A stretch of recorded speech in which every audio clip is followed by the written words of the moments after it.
How I Met Your Mother. How I Met Your Mother. How I Met Your Mother. How I Met Your Mama. Ted just had a huge date. How'd it go, dude? I want to be married by the time I'm 30. And yet I keep falling in love with the wrong people, being really bad at dating. We wrote all that in the story. You could have ended the show quite a few different ways. There's an alternate ending to the show. I felt very connected to Ted and Tracy, and I sort of loved the idea of them living happily ever after. So obviously the show just picked up so much success, and instantly you're kind of thrust into the spotlight as the guy who created How I Met Your Mother. And yet you wrote The Mutual Friend. Dating has changed. The whole game has changed, and now everything is on the phones. And that got me thinking a lot about technology, got me thinking a lot about like our relationship to technology. And that was sort of the inception of The Mutual Friend.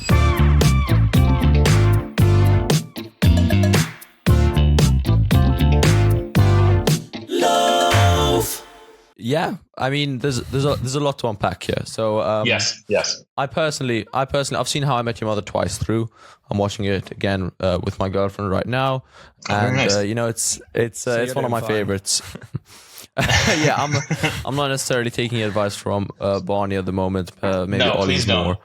Yeah, maybe Ollie's more is more on that kind of track right now. But anyway, I'm keeping to myself. anyway, so yeah, just coming quickly to the friends similarities. Ultimately, I think when I watched it the first time, at least as someone who saw Friends before it, I did feel like there were quite a lot of similarities. You know, 20-somethings in New York. You guys kind of use some of the similar tropes. Like there's this game show episode. You know, Barney appears on a game show. I think it was Joey also appeared on a game show. So like, I noticed these small like similarities where I'm like, yeah, okay. Yeah, there were similarities also that. Oh, sorry. Let me finish your question.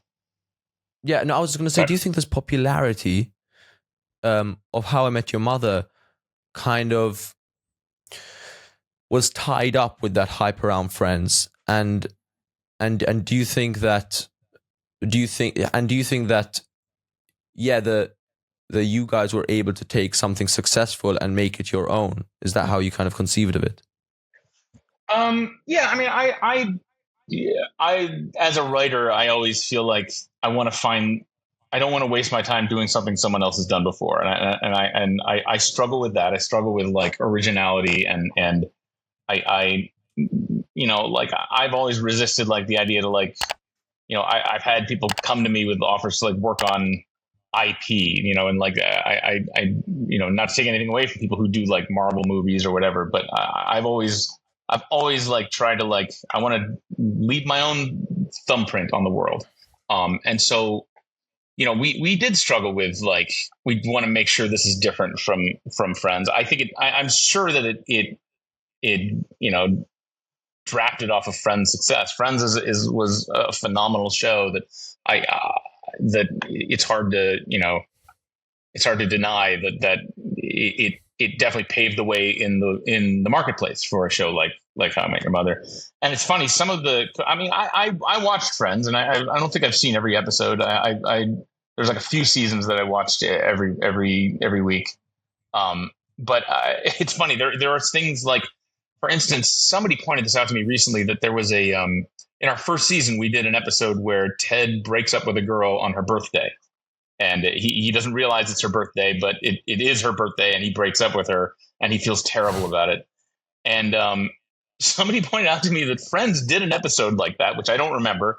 But not only did they do that episode, it was the same actress who I believe her name was Annie Dudek, like played, like had the same role. And no one told us this like while we were making it. And certainly Annie Dudek never told us that, because, you know, it's, you know, she's, from her perspective, it's a job, and okay, I'll come play this part.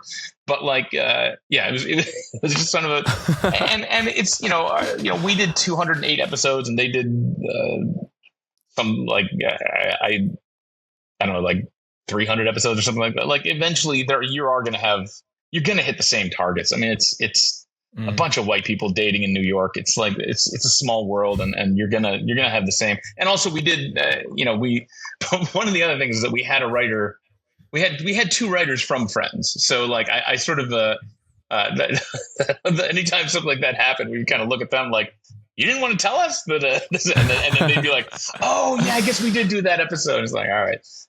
But like, yeah, like Barney being on a game show, for me, that I go back to Cliff Clavin from Cheers going on Jeopardy, which felt like that for me was sort of probably the blueprint for the Barney, Price is Right thing. But yeah. Ever shown up to the beach with a big bush, getting rejected left, right, and center, so you have to walk away with your pubes between your legs? Then get yourself a Manscaped and rule the beach.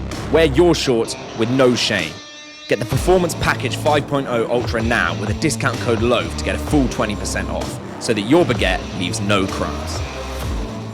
Guys, I hope you enjoyed that short clip of our episode with Card to Bays. If you want to see the full episode, click right here, where we got loads more nuggets of gold.